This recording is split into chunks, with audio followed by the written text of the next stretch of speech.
अस्सलामु अलैकुम रहमतुल्लाहि व बरकातुहू। जैसे कि आप लोग जानते हैं कि शहर कराची हमेशा से ही सिर्फ एक कमाने वाला बेटा बना रहा कि जो न दिन देखे न रात देखे, सिर्फ मेहनत करते रहे, जो अपने घर को लेके चलता रहे। शहर कराची के बारे में कहा जाता है कि ये वो शहर है जो कि रोशनियों का शहर है।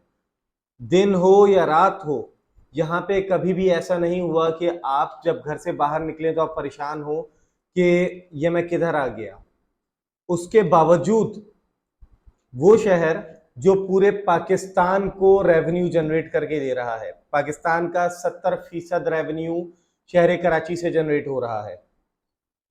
सूबा सिंध का 90% रेवेन्यू शहर कराची से जनरेट हो रहा है। उसके बावजूद हर तरफ से परेशानियां शहर कराची के ही नसीब में। अगर कहीं पर कोई कसर रह जाती है तो हमारी गवर्नमेंट जाने क्या सोचकर, क्या ऐसी दुश्मनी है जो शहर कराची से निकाली जा रही है। कुछ नहीं तो एक नई चीज लेकर आए कि किस तरीके से मजीद हम शहर कराची को परेशान कर सकते हैं। एक तवील अरसे से जो मवेशी मंडी है, क्योंकि शहर कराची जाहिर सी बात है बहुत बढ़ चढ़ कर कुर्बानी में हिस्सा लेता है, कुर्बानी करता है, सुन्नत इब्राहिमी है जिसको अदा किया जाता है। और अगर ये कहूँ तो गलत नहीं होगा कि शहर कराची में आप जिस जगह चले जाएं, हर जगह पे लोगों के दिल में ख्वाहिश होती है कि हम भी कुर्बानी में हिस्सा लें। तो गवर्नमेंट की तरफ से एक बहुत अच्छा इकदाम किया गया कि शहर के बीचों बीच से उठाकर भरपूर सन्नाटे में मवेशी मंडी को शिफ्ट कर दिया गया और हमें ये दलील दी गई कि जहां पे मवेशी मंडी लगाई जा रही है वो जगह बहुत बड़ी है, 700 एकड़ पर मुहित है। 700 एकड़ पर मुहित तो है, लेकिन उस जगह का हम क्या करेंगे कि जहां पे जिस रास्ते से जाते हैं वहां पर हम अपने माल और जान को खतरे में डालते हैं। हम कोई सा भी रास्ता मवेशी मंडी पे जाने का जो नादरन बाईपास पे लगी है हम इख्तियार करें, चाहे हम हाईवे से जाएं, हबीब रेस्टोरेंट वाले रास्ते से, हबीब रेस्टोरेंट वाले रास्ते से जाएं तो भी पहली बात तो ये कि वो जो रास्ता है वो रास्ता इस तरीके से है कि उस रास्ते पे हैवी ट्रैफिक चलती है, ट्रॉलर वगैरह वहां पर चल रहे होते हैं, तो बाइक्स पर जाना तो बहुत ही ज़्यादा मुश्किल है, या ये कह लें कि ख़तरे से खाली नहीं है। और अगर आप छोटी गाड़ियों में जाते हैं तो भी नादरन बाईपास का वो रास्ता जो है छोटी ट्रैफिक के लिए मुनासिब नहीं है। उसके बावजूद अगर आप चले जाते हैं हैवी ट्रैफिक को साइड में रख कर, तो वहां पर स्ट्रीट लाइट्स का कोई नामो निशान नहीं है। आप हबीब रेस्टोरेंट से अगर आप सीधा आते हैं, हाईवे वाले रास्ते की बात कर रहा हूं, तो आपको मवेशी मंडी तक के नादरन बाईपास पे जो बनाई गई है वहां तक के कोई भी स्ट्रीट लाइट नहीं दिखेगी। स्ट्रीट लाइट के साथ साथ आपको उस पूरे रास्ते में एक एक पुलिस की मोबाइल भी नहीं दिखेगी, जबकि इस वक्त इतनी ज्यादा छीना झपटी हो रही है। छीना झपटी के साथ साथ ना सिर्फ छीना झपटी बल्कि अब वो लूटते हैं, लूटने के साथ साथ इंसान को भी मार देते हैं। और ये मैं नहीं कह रहा, ये खुद पुलिस डिपार्टमेंट कह रहा है कि हमें सिक्योरिटी की जरूरत है। अब आप रास्ता बदल लेते हैं, आप कहते हैं मैं हबीब रेस्टोरेंट वाले रास्ते से नहीं जाना चाह रहा, मैं जाता हूं मेमार से। अगर आप मेमार मोड़ का रास्ता भी इस्तेमाल करते हैं, एहसनाबाद से जाते हैं, गुलशन मेमार से निकलते हैं, अगर आप उस रास्ते से भी आते हैं तो भी आपको रास्ते में कोई पुलिस की मोबाइल नहीं दिखेगी, कोई स्ट्रीट लाइट आपको नहीं दिखेगी। डकैतों के लिए, लूटने वालों के लिए बहुत एक अच्छी राहदारी है कि जहां पे वो आराम से अपनी कार्रवाई कर सकते हैं। अगर आप कहते हैं कि हम सुरजानी टाउन वाला रास्ता लेंगे, वो स्ट्रीट आते हैं जिसके अंदर लाइन से नॉर्दर्न बाईपास के ऊपर नई सोसाइटीज बन रही हैं। अगर आप उस रास्ते से आते हैं, मेन नॉर्दर्न बाईपास की बात कर रहा हूं, तो इवन उस रास्ते से भी आपको रोड पे कोई स्ट्रीट लाइट नहीं मिलेगी और वहां पर भी आपको सिक्योरिटी के इंतजामात 0% मिलेंगे, 0%। और सिक्योरिटी के जो इंतजाम है मैं उसके बारे में आपको थोड़ा सा और बताता चलूं। ये मैं आपको बहुत ज्यादा लंबी नहीं, सिर्फ एक हफ्ते की रिपोर्ट बता रहा हूं। उस एक हफ्ते की रिपोर्ट के मुताबिक 22 पुलिस मुकाबले हुए हैं। इन 22 पुलिस मुकाबलों में 2 डाकू हलाक हुए हैं, 23 अफराद जख्मी हुए हैं और 846 मुल्जिमान गिरफ्तार हुए हैं। और अब तक के 4 से 5 अमवात हो चुकी हैं, और वो अमवात ये नहीं थी कि कोई गलती हो, सिर्फ गलती ये थी कि सुन्नत इब्राहिमी को अदा करने के लिए शहर कराची ने रुख किया था नादन बाईपास पे लगने वाली मवेशी मंडी का, कि उनसे ना सिर्फ मोबाइल और नकदी छीनने की कोशिश की गई, बल्कि छीनने के साथ साथ उनको गोलियां भी मार दी गई। और ये जो मैंने आपको फिगर बताए हैं, ये मैंने नहीं बताए, ये खुद पुलिस डिपार्टमेंट बता रही है, और पुलिस डिपार्टमेंट अपील कर रही है कि सिक्योरिटी की सख्त जरूरत है। अगरचे पुलिस डिपार्टमेंट खुद अपील कर रही है सिक्योरिटी की, तो फिर आम शहरी कहाँ जाए। और मैं आपको ये भी बताऊं कि जो मवेशी मंडी है, जो पहले सोराब गोट पे लगती थी, तकरीबन 10 लाख शहरी उस मवेशी मंडी से जानवर खरीदने जाते थे। और ये रिपोर्ट भी मेरी नहीं है, ये सरकारी रिपोर्ट है, अगर आप चाहें तो इसको भी चेक कर सकते हैं। 10 लाख अफराद अगर मवेशी मंडी जा रहे हैं, तो उसके बावजूद वहां पर सिक्योरिटी इदारों का ना होना, ये एक बहुत बड़ा सवालिया निशान है। और सवालिया निशान के साथ साथ अगर ये बात कहूं तो गलत नहीं होगी कि शायद कि ये एक सोची समझी प्लानिंग के तहत पता है कि शहर कराची ने जब रुख करना है मवेशी मंडी का कुर्बानी के लिए, उस वक्त सिक्योरिटी ना देना, तो ये एक तरीके से जानबूझ के आवाम को लूटने वाली ही बात है। किसी ने ये बात कही और बहुत सही कही कि जब वहां पे हजारों की तादाद में जानवर आ रहे हैं, तो हमें ये खबरें तो नहीं मिल रही कि जानवरों को लूट लिया गया, कि व्यापारी लूट गए, लेकिन हर दूसरे दिन हम ये खबर जरूर सुन रहे हैं कि वहां पे जो शहरी पहुंच रहे हैं उनको लूट लिया गया। सिक्योरिटी किसकी जिम्मेदारी है? जब इतनी बड़ी जगह पे 700 एकड़ पर मवेशी मंडी लगाई जा रही है, तो सिक्योरिटी के इंतजाम क्यों नहीं है? कहां कहां पे शहर कराची के साथ नाइंसाफी की जाएगी, कहां कहां पर हम अपनी जुबान बंद रखेंगे? मतलब हमारा गुनाह क्या है?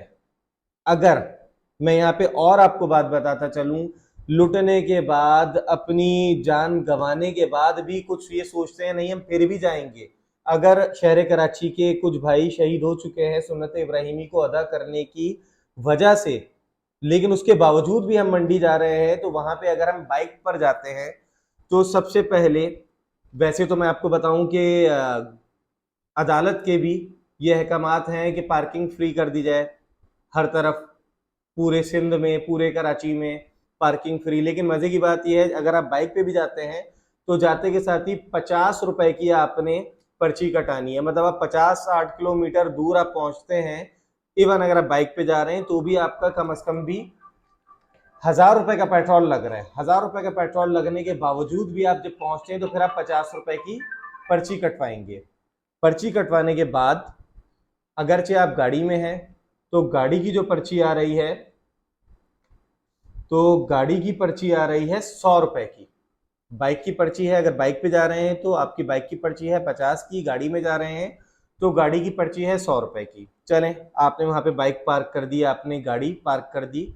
उसके बाद जब आप अंदर जाना शुरू करते हैं, तो जब आप जाते हैं पहले वीआईपी ब्लॉक में, वीआईपी ब्लॉक में आप देखना शुरू करते हैं, और जब आप जानवरों के रेट लेना शुरू करेंगे, तो आपको खुद चक्कर आ जाएंगे कि आपने क्या पूछ लिया।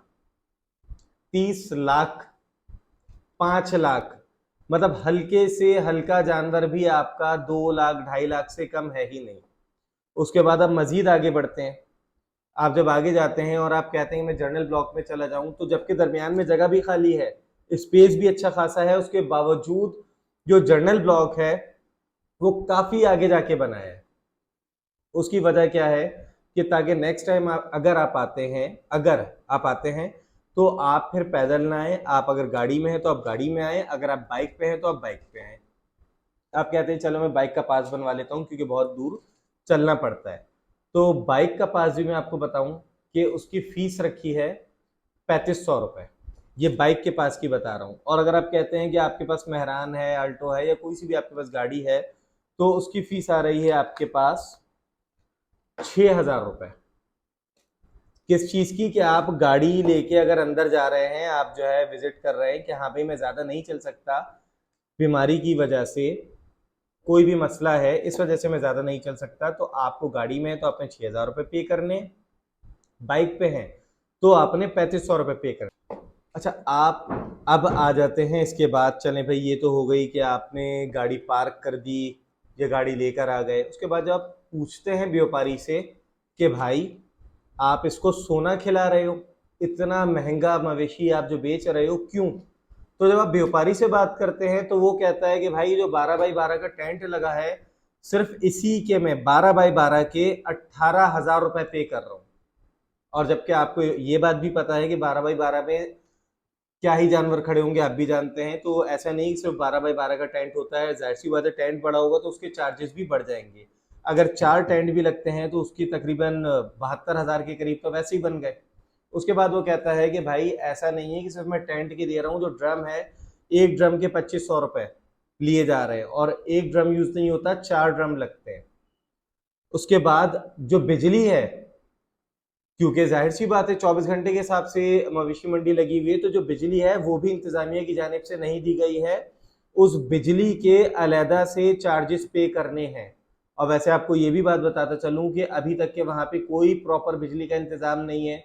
गिनती के 1 या 2 पोल लगे हुए हैं जिसके ऊपर उन्होंने लाइट्स लगाई हुई हैं, और बराए नाम है जब बिजली के व्यापारी पे करेगा। अच्छा, उसके बाद जब वो जानवर लेकर आ रहा है, अगरचे बड़ा जानवर है तो 4,000 रुपए तो उसकी फीस है। अगर ट्रॉलर आ रहा है तो ट्रॉलर की भी फीस आ रही है 4,000 रुपए। बकरा है, मतलब कि अगर आप बकरे लेकर आ रहे हैं व्यापारी तो 2,000 रुपए फी बकरा। अब बात यह है कि जब एंट्री फीस, उसके बाद टेंट की फीस, फिर ड्रम की फीस, फिर बिजली की फीस, फिर पानी की फीस, हर चीज की जब वो फीस पे कर रहा है तो जाहिर सी बात है वो अपनी जेब से नहीं देगा। ये सारा का सारा मलबा गिरेगा शहर कराची की आवाम पर। पहले ही महंगाई के मारे हैं, किस तरीके से गुजारा कर रहे हैं, किस तरीके से लोग सरवाइव कर रहे हैं, उसके बावजूद जो सुन्नत इब्राहिमी अदा करने का जज्बा रखते हैं, जब वो मंडी पहुंच रहे हैं तो वहां पे ये सारी चीजें उनको फेस करनी पड़ रही हैं। अच्छा, उसके बाद अगरचे अगरचे वो हिम्मत अगरचे वो हिम्मत करके खरीद भी लेता है तो नादरन बाईपास से, चाहे वो किसी भी डिस्ट्रिक्ट में लेके जाए, सेंट्रल में लेके जाए, कोरंगी में लेके जाए, मलीर में लेके जाए, तो कम अज कम भी आपको 9 से 10,000 रुपए जो है वो जानवर घर तक के लाने के देने पड़ रहे हैं।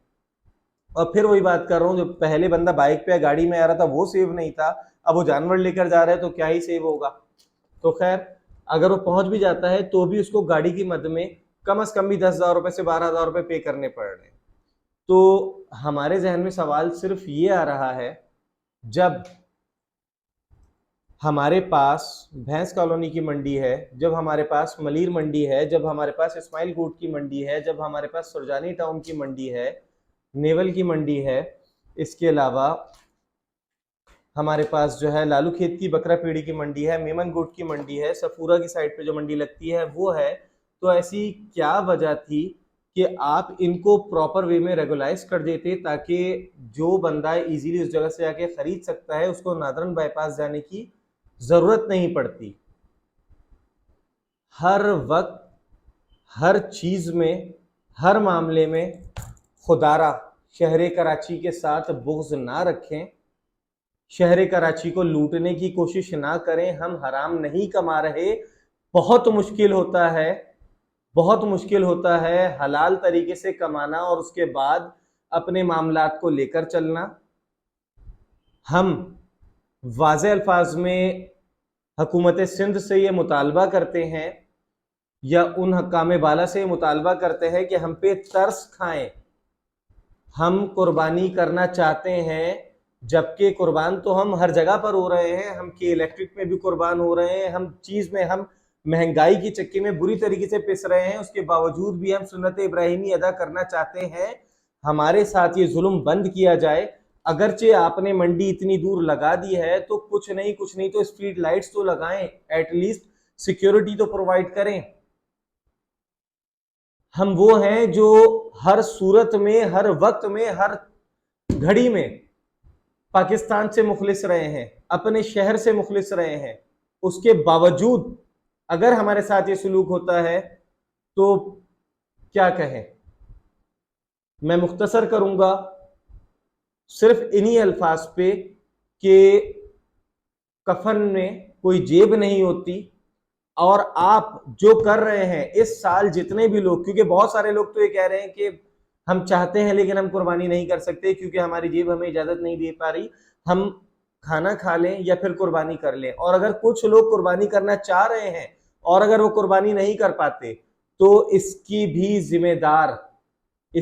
जिम्मेदार वो गवर्नमेंट है जिसने जानबूझ के एक बहुत ही घिनौनी साजिश के तहत मंडी इतनी दूर लगाई, और मंडी इतनी दूर लगाने के बाद किसी भी किस्म की कोई सिक्योरिटी नहीं दी जा रही, किसी भी किस्म का कोई ताउन नहीं किया जा रहा। तो जो लोग भी इस बार सुन्नत इब्राहिमी अदा नहीं कर पाएंगे उनके कसूरवार हुक्काम बाला होंगे। अल्लाह पाक हमें और हुक्काम बाला को हिदायत अता फरमाए, आमीन।